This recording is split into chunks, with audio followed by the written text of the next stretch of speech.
dhibaataa waa wax jira waxaan indhahay ku soo aragnay weeye iyaguna waa u sheegeen dawladana maaragtay waa loo fariinta dawladda loo gudbinayaa xagga dariiqana waa ay ka hadleen oo dariiqii maaragtay inuu ka xiran yahay oo muddo xiraa magaaladana in dadkii ka tegey arrimaha socialkana magaalada in waxba laga qaban degmaduna hadda aad iyo aad ay u liidato waqtiga hadda ay marayso waqtiga u taariikh xuma ay tahay marka waxaa laga codsanayaa aan ka codsanaynaa maamulka in degmadan loo soo jeesto wax loo qabto dariiqaasna sidii madaxweynuhu naga ballan qaaday qorshaha waa ku jirtaa inuu madaxweynuhu wax ka qaban doono taa waa rajaynaynaa degmadana in la yimaado oo maaragtay sidaan loo dhaamo ama ha noqdeen dadkii u dhashay communitiga ama dawladdu mas-uuliyad ka saaran tahay waxaan rajaynaynaa in degmadan xoog la saaro oo la yimaado aeroboortkii magaalada qandala waa xiran yahay dariiqii badda waa ka xiran beriga waa ka xiran yahay magaalada wax soo gala ma jiraanin waa run waxaa jira doonyo badan oo kalluumaysta oo xoogaa lacag laga helo oo maaragtay degmada ama shidaal yar bixiya laakiin ma kafayn kadho baahida magaalada siiba xagga caafimaadka iyo xagga iskoolka magaalada aad iyo aad bay uga liidataa waxaa laga rabaa maamulku inuu wax ka qabto arrintaas waxa weeye arrinta odayaashu ay ka hadleen waana arrin sano kasta ay ka hadlaanin oo aan waxba laga qaban waxaan rajaynaynaa fariintan ay odayaashu soo gudbiyeen in dawladdu wax ka qabato intaas ayaan anigu leeyahay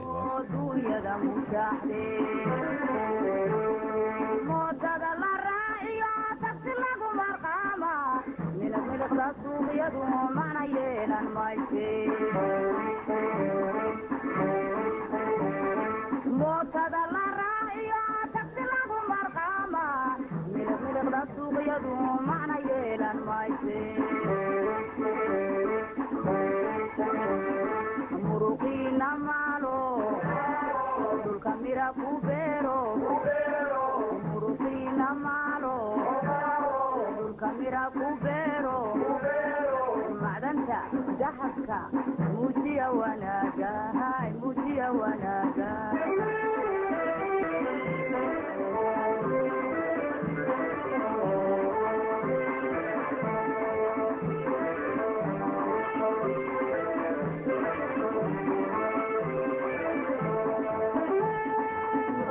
dalunka iyo ilkii haddii lagu gudubana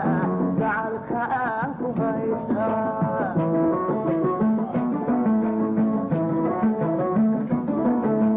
inta dunida noloshiyo dalunka iyo ilkii haddii lagu gudubana gacalka aan ku haystaa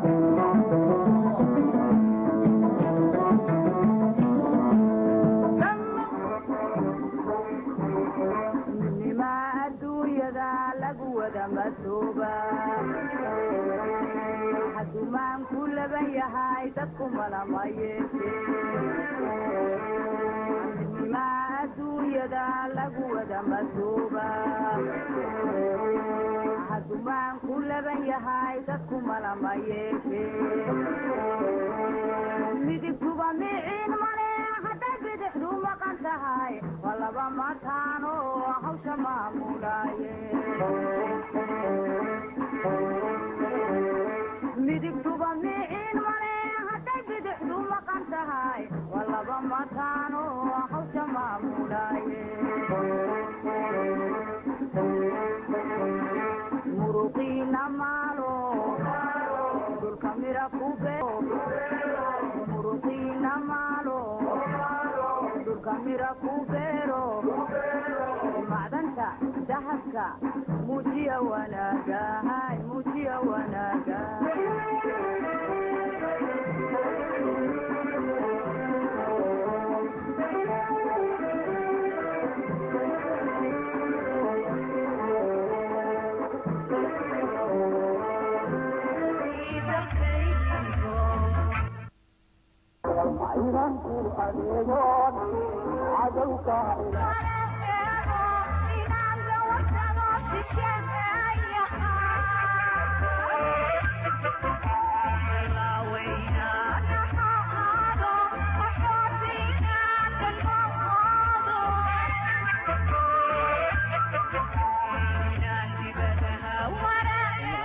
degmo badan soo jiida weeye degmadana intii boosaaso la furay waa laga tegey dadkeeda baana ka tegey waxay u baahan tahay dhaqaale dad fiican baa jooga oo jilaawata iyo dad xiji laakiin odayaashii magaalada qandala ka tegay iyagaa baabi'iyey boosaasay u booreen nin waliba degmuu leeyahay degmadatan degmada sharciba dad badan oo qabiili degan yahay weeye nabadgeedyada waa fiican tahay insha allah waxaanu ku dadaalaynaa markay wax iyaga haray inaan guntaga dhiisha isaga qorno inaan xoog ka geysano wixii taalka iyaga inkastoo aan magaalada lacag lahayn xijiista iyo kalluumaysata ay yihiin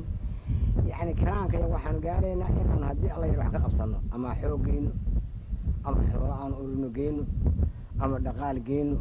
wixii itaalka iyaga waa geynaynaa inkastoo odayaal horore boosaas joogaan lugta jiidaanin oo wixii qandala u soo baxay iyagu qaataanin ama yaraan jimce baa laguma tukado waa wax caari ah bilyan waa ka bantay dadka jooga idinkuna aragteen indhihiin aad ku aragteen marka waxa weeye waxaanu ka xabsanaynaa dawladda puntland iyo hay-adaha caalamiga waxay dhaqaal iyo xoolo iyo hanti heli karaanin inay xagaafkaa jidkaas buurtaa wax nagala qabtaanin sidaasaanu oo leenahay waana salaamyahay nabadgelyo sharaf kale oo loo yimi uu hogaaminayo doctor yaasiin faarax iyo odayaashii sharaftadeeda la socda aad iyo aad baan idiin soo dhaweyneynaa maadaama hadda ka hor inaan soo wada fadhiisan shirka aad baan idiin soo dhaweyneynaa waxaan kaloo ku xijinaynaa idinku intaas oo bilood u halgamayey dariiqaas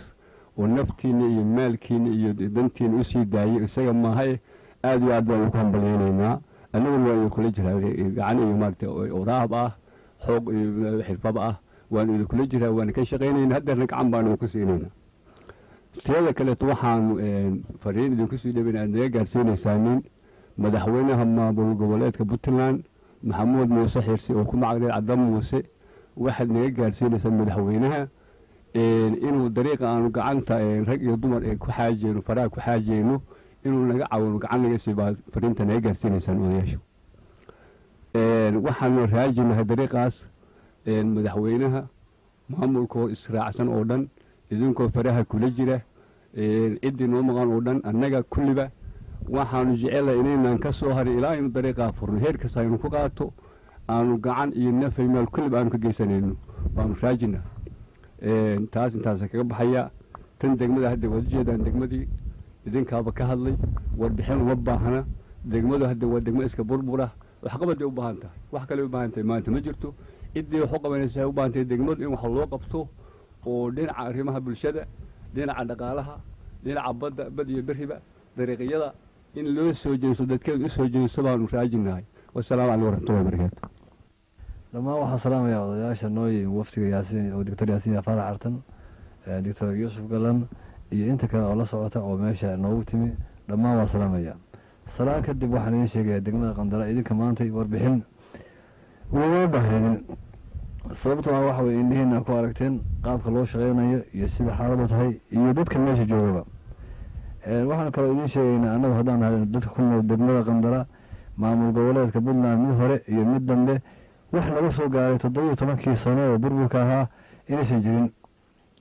waxaanu kaloo aaminsanahay annagu haddaan nahay reer qandala in maamul goboleedka puntland degmada qandala khariirada in laga tiray oo aanu ku jirin waxaanu kaloo aaminsanahay hay'adaha caalamiga ah in loogu sheekeeyo degmada qandala ma jirto ama waddo ma leh ama bad iyo beri midna lagama geli karo waxaanu ka codsanaynaa maamul goboleedka puntland oo madaxka cadda muuse waxaanu kale ka codsanaynaa hay'adaha caalamiga ah kuwa NGO-yada ah dadka hantida leh mutacalimiinta siyaasiyiinta degmada u dhashay dhammaan waxaan ka codsanaynaa inay wax nagala qabtaaneen hawsha aan ku jiro aad indhihiina ku aragteen oo gaar ahaan qoraga aad aragteen oo hoosta ka soo marteen oo dhinaca ka eegteen meel walba ka ogteen in lana ka caawiyo intaas oo meelood oo uu madax ka yahay maamul goboleedka hay-adaha caalamiga kuwa NGO-yada ah mutacalimiinta siyaasiyiinta iyo dadka u dhashay degmada oo hantida leh annagu xoog wax kuma qaban karo waxaan wax ku qabanaa waa bawiil iyo gaweyn qoragii aad aragteen wax lagama qaban karo inayna ku soo aragteen waxaa kaloo jira cisbitaalkii sidoo kale waa soo aragteen dugsiga waa soo aragteen dowladda hoose waa soo aragteen daarti cad waa soo aragteen dadkii degmada u dhashay horta eedda gaar ahaan waxaanu saaraynaa marka anna aana reer qandala dadka yaga mutacalimiinta oo siyaasiyiinta oo